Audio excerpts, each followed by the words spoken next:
qui est très à plat et qui... En fait, c'est pas un vrai... Ce ne sont pas des pieds plats, ce sont des pieds fuyants. En fait, un talon fuyant, à pince longue. Donc en fait, il a un peu toutes les caractéristiques du pied plat en termes d'angularité et de défauts. On va trouver tous les défauts du pied plat, sauf sa structure. C'est-à-dire qu'en fait, il n'est pas si bas que ça de sol, et puis il est surtout très fuyant. Voilà. Il n'a pas de grande largeur en quartier. Et voilà. Donc, on est plus sur un pied où on va essayer de réduire ce levier antérieur qui est important avec le parage dans un premier temps, comme on a vu ce matin, et en même temps avec le choix de fer. Parce qu'en fait, on va lui mettre un diplomatique, on va essayer d'augmenter la surface d'appui en partie postérieure pour le soutenir. En plus, c'est un cheval qui a tendance à pivoter quand il marche et il trotte. Il pivote, il écrase sa branche externe et il tourne. Donc les fers fermés, quand les chevaux ont tendance à pivoter comme ça les soulage pas mal et ça les aide bien. Donc on est parti sur cette option-là. Voilà. Donc j'attaque et puis je vous parle en même temps. Ok, petit bonhomme. Ok. Là, voilà.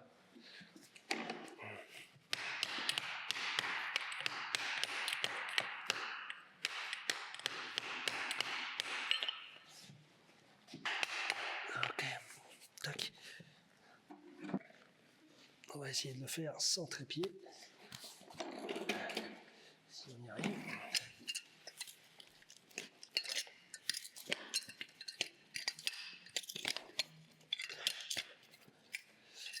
Merci. Hop, je te mets ça par terre, mais... Alors, on va déjà mettre un coup de brosse. En ce moment, en France, le meilleur ami du maréchal, c'est la brosse. Il fait tellement beau, il y a de la boue partout. Donc moi, par principe, je nettoie toujours mes pieds avant d'attaquer un parage. Parce que ça me semble évident que si je n'ai pas une bonne visibilité de ma structure de pied, ça va être difficile de la rectifier.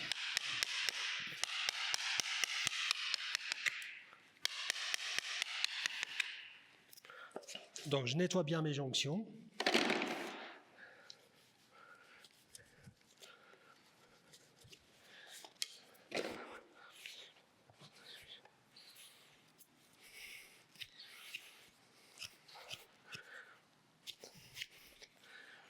Ok.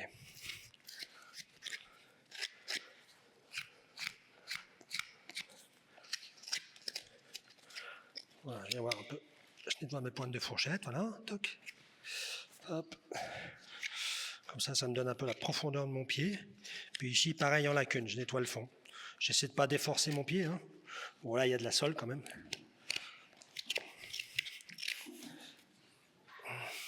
Bon, il y a des formes de trucs un peu bizarres. Là. Mais bon, on va faire comme si tout allait bien.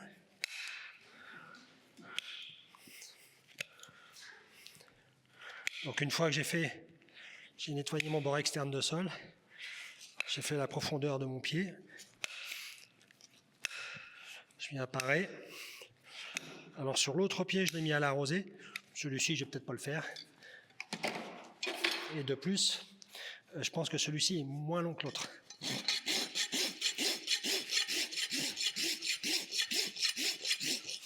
Alors l'idéal, en termes de parage, c'est main gauche, main droite. Ça, c'est idéal.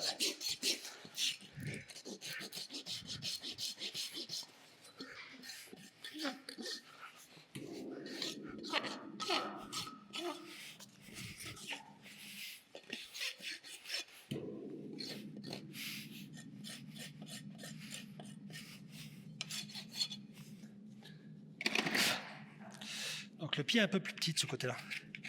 Il est moins long et il est plus petit.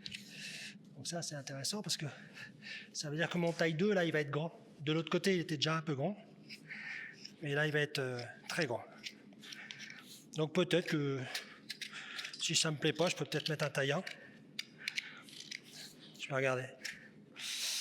On va regarder ça. Ok, bon voilà, je pourrais nettoyer un peu mieux que ça, mais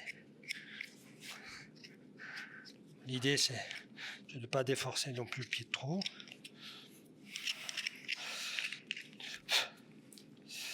Ok. Bon, ça c'est pas si mal. Ok.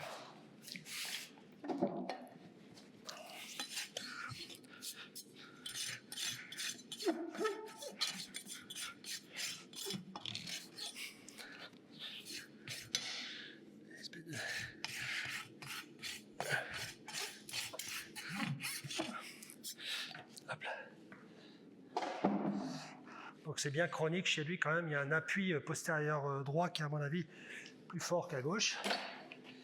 Et donc là, si je regarde mon taille 2, on va regarder les deux fers. On va regarder ce que ça donne. Et je pense que ça, le taille 1, ça risque de coller ça. En fait là, si je mets un taille 1, je suis très bien, je suis même déjà large. Donc c'est dommage, j'ai pas pris la largeur de l'autre côté de l'autre pied. Mais en fait, là, si je mets un taille 1, je suis très bien, je suis déjà large, là, vous voyez. C'est déjà large, donc je vais le rentrer.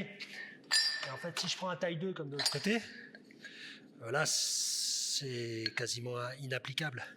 Donc en fait, on a une asymétrie de pied en bipodal, mais postérieure, c'est assez rare. Mais voilà, ça arrive. Donc, ok. En fait, là, le cheval, il a un petit pied postérieur gauche, et il a un gros pied postérieur droit. Donc en fait, il charge plus son pied droit, on a plus de longueur à droite, on a un peu moins de longueur à gauche. Et en fait, si on met un taille 2, non seulement ça va être trop large de partout, mais en plus ça va être vraiment très long. Donc là, l'idée, c'est de considérer la longueur du ferrage, le choix de ferrage, pied par pied. Et de ne pas forcément vouloir mettre deux tailles 2, par exemple. Donc là, on va mettre un taille 1 à gauche, et on a mis un taille 2 à droite. Donc la chauffe de l'aluminium, ce qu'il faut surtout, c'est que la flamme, elle tombe au milieu du fer. Ça, c'est important. Parce qu'en fait, c'est pas toujours constant. La chauffe de l'aluminium, c'est pas toujours constant. On peut être chaud à un endroit et froid à l'autre. La première chauffe, c'est plus ou moins 30 secondes sur une forge chaude. 30-35. Donc c'est à vous de ne pas faire comme je suis en train de faire, c'est-à-dire de parler aux gens qui sont à côté de vous. Il faut faire attention, sinon votre fer, au bout d'une minute, il n'y a plus de fer. Il est fondu. Donc pour vérifier la température, vous pouvez le faire au savon. Moi, je fais au manche de marteau. Donc là, par exemple, on le brûle à peine ici. Ici, il n'y a rien. Et puis ici, on le brûle à peine. Donc ça veut dire que je suis un peu plus chaud là et moins là. On va revenir à chauffer. Et on va le monter en température.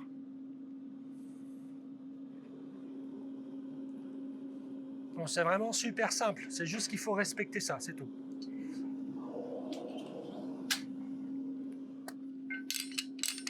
Voilà, donc là, mon fer brûle mon manche. Donc ça veut dire que j'arrive aux alentours de mes 400 degrés. Donc je peux lever le pinceau. Je mets ma main à 45 degrés comme ça. Et je viens pincer. Je mets vraiment sur le bord de la rive. Hein.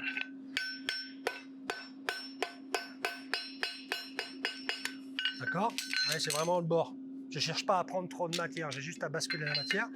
Après, je reviens ici. Voilà, et là, c'est bon. Pareil, je pince et je bascule progressivement. Tac, tac, tac, tac. Ok? Avec le plat du marteau. Au début, je fais avec la boule, mais après, je peux finir avec le plat du marteau. Je viens là et je bigorne. Donc en fait, c'est vraiment super simple.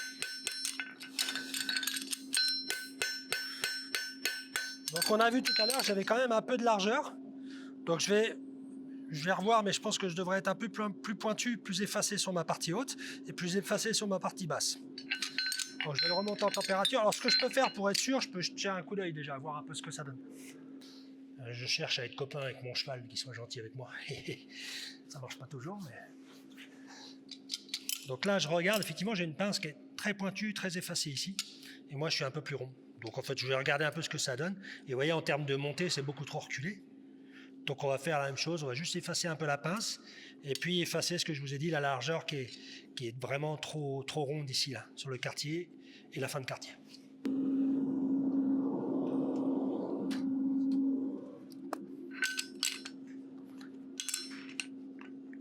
Donc là, c'est largement suffisant.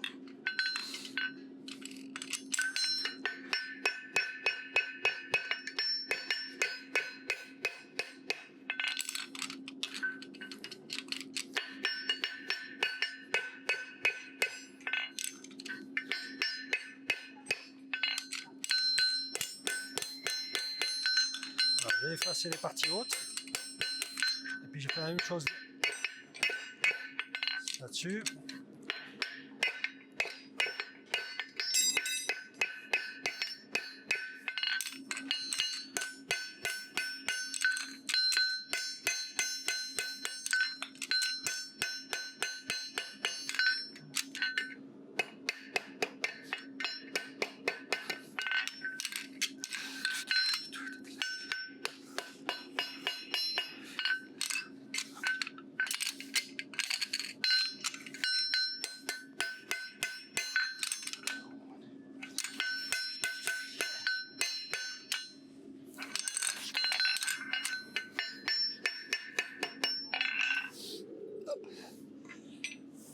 Donc on va remonter en température et on va les poser à chaud. Donc pour le posage à chaud, là, c'est peut-être le moment où je vais venir monter le plus en température. Je mets un petit coup à plat derrière les pinceaux pour être sûr d'être bien à plat.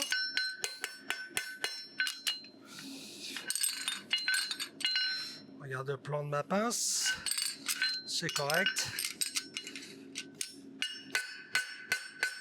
Voilà, je fais ça juste pour être sûr que mon plan soit...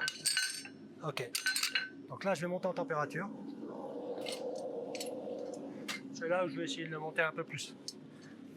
Et en fait, ça va me permettre de poser à chaud. Alors c'est moins longtemps effectivement qu'un fer à acier, mais ça permet quand même de faire un marquage et de voir où sont les contreperçures et de faire le job de base, quoi.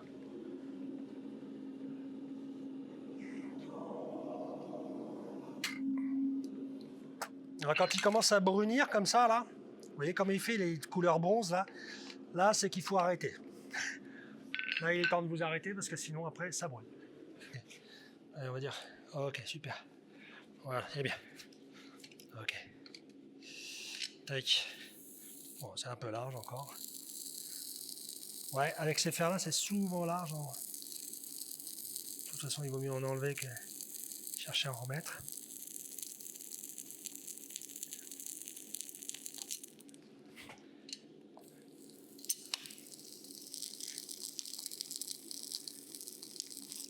Hop, hop, hop, hop, hop, hop, hop. Ok, on va en enlever un petit peu. Je suis un peu large. Donc, je vais essayer d'avoir un peu moins de rondeur. Ce que je disais tout à l'heure, c'est qu'en fait, le problème du fer fermé, c'est qu'on ne lui enlève pas sa longueur. On subit vraiment la longueur. Donc le choix des tailles sur le fer fermé, c'est toujours un petit peu plus délicat en termes d'incidence.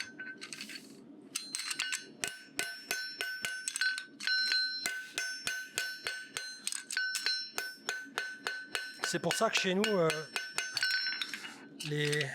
chez ACR, là, les différences de taille, des fois, c'est un peu proche. Mais en fait, sur les fers fermés, c'est quand même plus pratique. Parce que ça permet de ne pas sauter d'une taille à l'autre avec des énormes variations.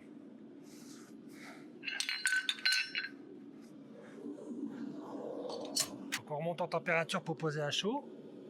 Donc là, on a la fourchette qui vient en appui sur la planche, comme de l'autre côté. Comme c'est un pied très bas en talon. Pour être sûr de ne pas avoir de compression. Là, on le voit, pareil, il a changé de couleur. Hein. Voilà, vous voyez là, ça c'est très chaud, ça. Donc là, vous pouvez y aller. Donc pour ne pas avoir de compression, on va mettre une plaque ouverte tout à l'heure. Donc soit on diminue l'épaisseur de la planche, soit on peut faire ça. Soit on met une plaque de cuir. Bon là, on va faire une plaque de cuir et puis on va diminuer en plus l'épaisseur de la planche. Là, petit bonhomme, on y va. Donne tes pieds, petit loup. Petit pied, bonhomme. Ok, ça marche. On va... Voilà, on incline un peu plus ses pinceaux. Hop. Et là, Alors, vous voyez, la fourchette, elle pose quand même assez fort. Donc, rapidement, on va vérifier. Je suis un peu large encore, mais je pense qu'on va le rectifier à la meule. Ce qu'il faut surtout, c'est que nos contre-perçures soient au bon endroit. Et là, je pense qu'on est bien. OK.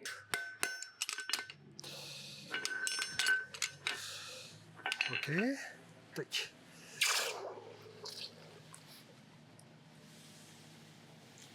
Donc là, le mieux, c'est quand même de pouvoir mettre un coup de feutre. En termes de garniture, ça fait pas longtemps que je fais ça. J'ai vu ça de mon copain Loïc en Twistle, je l'ai vu faire ça. Les Belges aussi faisaient ça. Et je me suis dit, tiens, c'est pas bête ça. C'est plus précis en tout cas que de le faire qu'à l'œil. Parce qu'en fait, on prend vraiment plus son temps. Et puis, arrive un âge où on voit moins bien. Voilà. Donc, quand on voit moins bien, il faut céder. Je le place. Et une fois que je l'ai placé comme je pensais que c'était bien, je reviens par derrière, par devant, comme ça. Et là, je viens tracer. Donc, je trace vraiment le bord du pied. En fait, je trace le bord du pied, mais ça veut dire que mon pied, en fait, je dois vraiment pas venir meuler sur ce secteur-là. Et puis surtout, je dois garder une petite marge. En fait, je dois garder une marge comme ça, quoi, pour être sûr d'avoir une petite surface plate pour ma garniture. Comme ça se fait toujours, quoi. C'est pas, il n'y a rien de nouveau. Hein. En fait, c'est juste, c'est toujours fait comme ça. Et puis là, on va lui mettre une plaque de cuir. Donc la plaque de cuir, je ne sais même plus où elle est. Elle est là. Donc là, la plaque de cuir, elle va nous servir à ce que le pied prenne de la hauteur et qu'on n'ait pas de surpression à ce niveau-là. Alors encore une fois, on aurait pu le faire à la meule, c'est-à-dire qu'on aurait pu désépaissir cette partie-là. Pour la plaque, c'est une autre solution.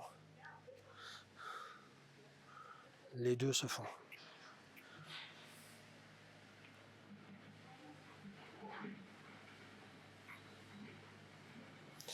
Ok. Donc là, j'essaie de ne pas faire comme tout à l'heure. Tout à l'heure, je l'ai découpé de travers. Donc là, j'essaie d'avoir un axe. Si je bouge, ça va pas. Tac. Voilà, hop. Là. Et là, hop, on va dire que... à peu près, quoi. Allez. Tac. Ok. Donc à partir de là,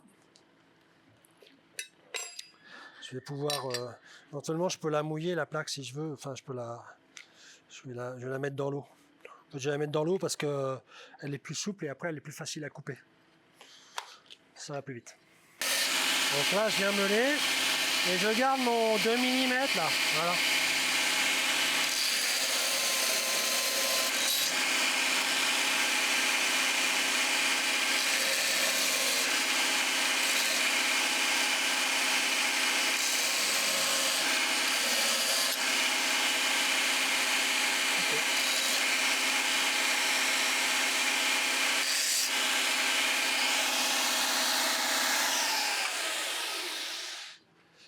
Donc là, normalement, peut-être je vais redéboucher celui-là pour être sûr.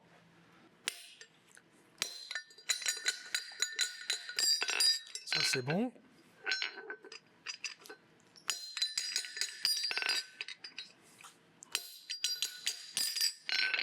Et ça, c'est bon. Voilà, c'est bon. C'est good. Ok.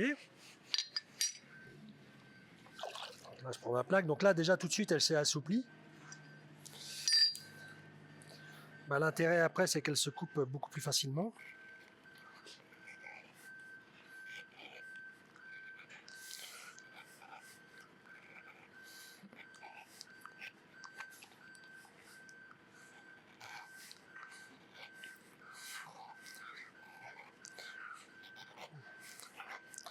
Bon, c'est moins facile parce que c'est pas mes outils. Comme tous les maréchaux, on aime bien travailler avec nos outils. Mais moi, je les ai oubliés. C'est bon.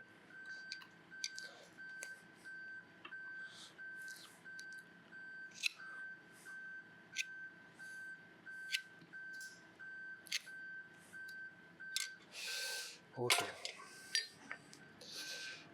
Hop. On vérifie si ça nous va. C'est plutôt correct. Peut-être juste un tout petit peu.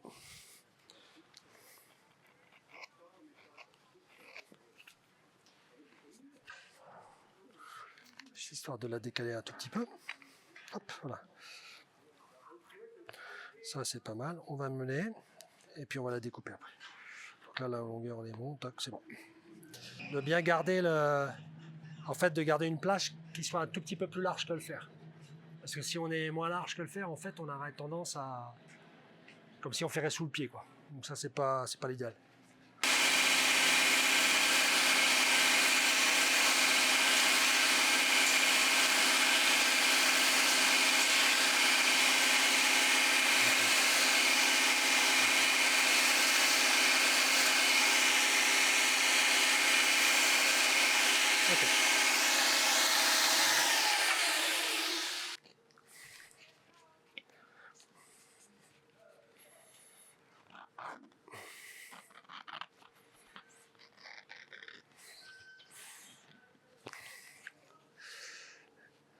Voilà.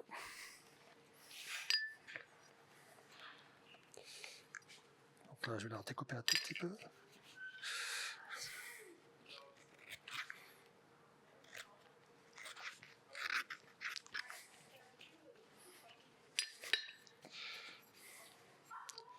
Ok, ça doit aller normalement. Ça devrait aller. Ok, donc en fait, voilà que notre surface notre ouverture se trouve bien sur la zone de la fourchette. Ok, allez, on y va. Come on. Donc là, pareil, si on a un doute, on peut replacer son fer comme ça. On voit ce que ça donne et après on replace avec la plaque. En fait, on garde la visualisation qu'on a eue. Ça peut être bien, ça dépend. Pour être sûr de ne pas décaler les fers ou faire des choses qui ne sont pas forcément bonnes.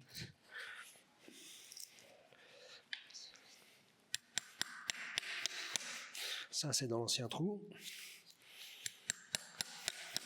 Ça aussi. On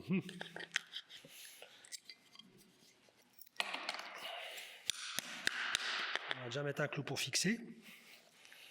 Maintenant, pour le replacer. Ce que je disais tout à l'heure, c'est que moi, j'ai tendance à brocher un peu en avant. Je préfère.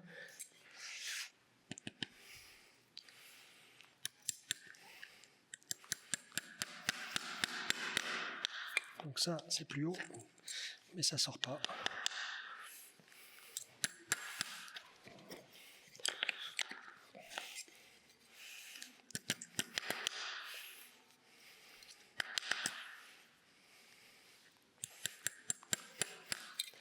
Ça, c'est le même trou.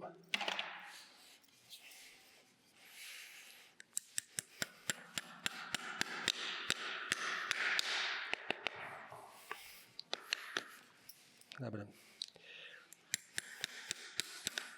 Là, je tombe dans les anciens trous. Toujours.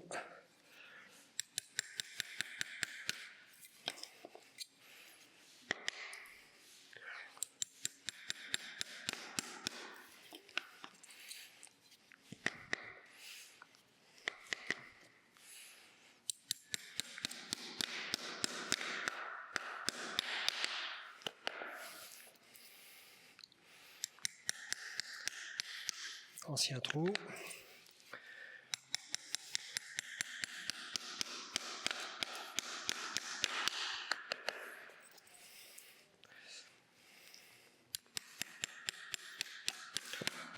Ça, c'est l'ancien trou aussi. On va voir si c'est bien en hauteur, on va laisser comme ça.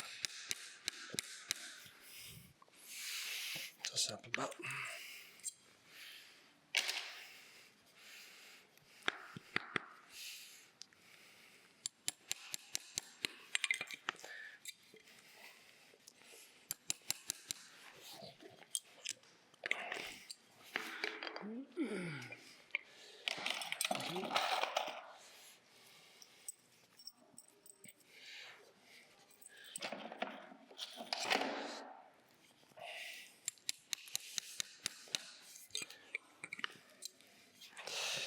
Ouais, tiens-toi.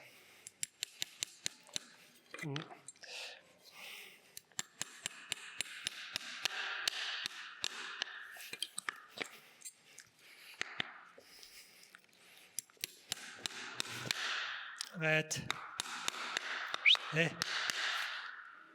Gérardo, là.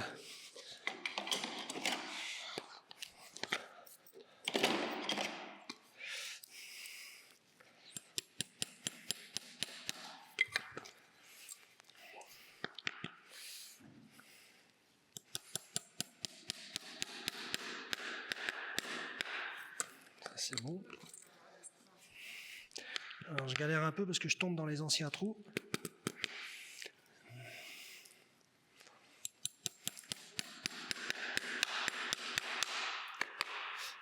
Là c'est bon. Ok. Pas évident.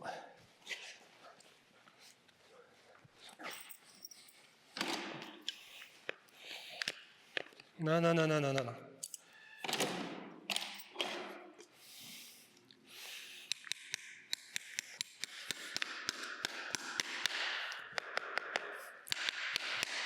Ok, c'est bon.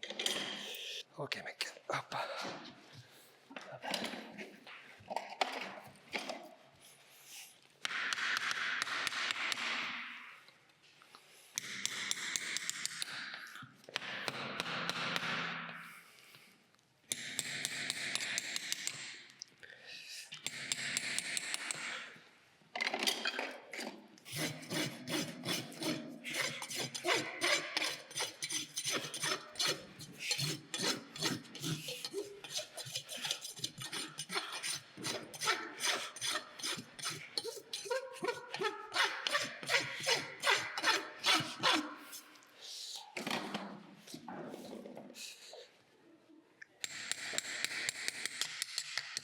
Laisse-le, toi.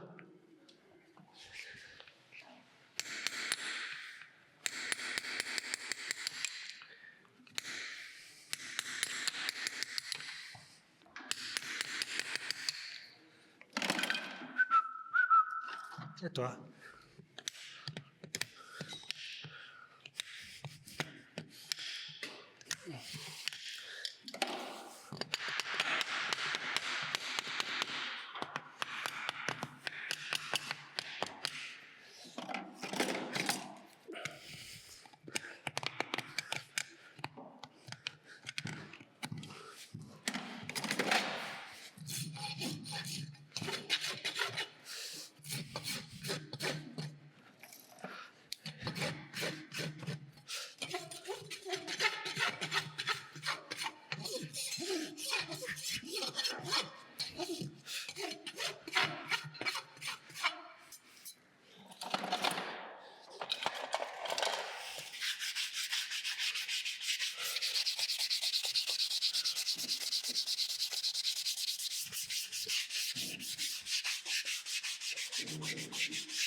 Ok, c'est bon.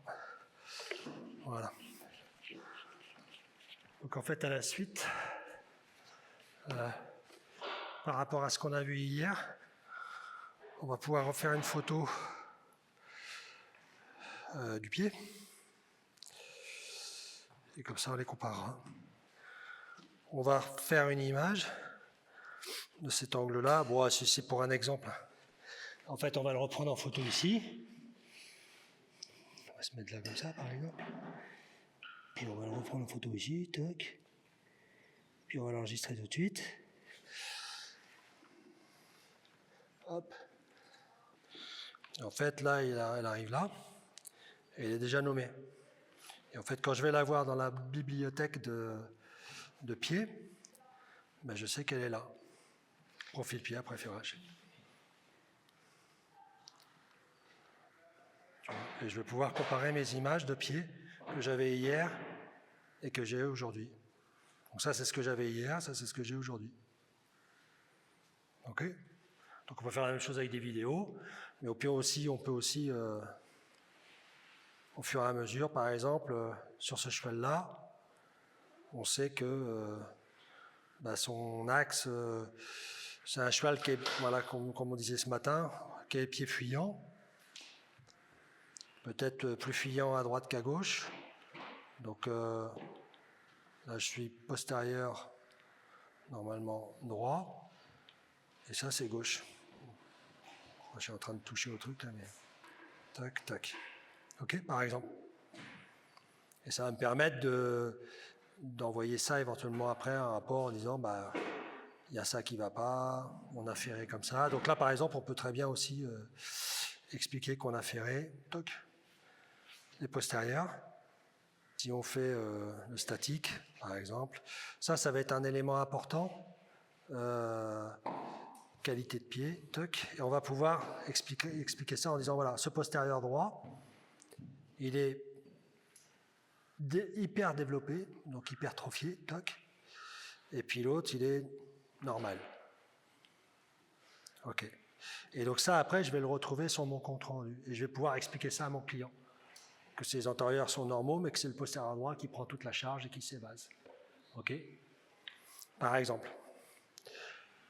Donc, en fait, c'est ce qu'on a voulu un peu mettre en avant, c'est que le fait était très fuyant et qu'il fallait soutenir avec soit un fer à planche, soit un diplomatique. Voilà.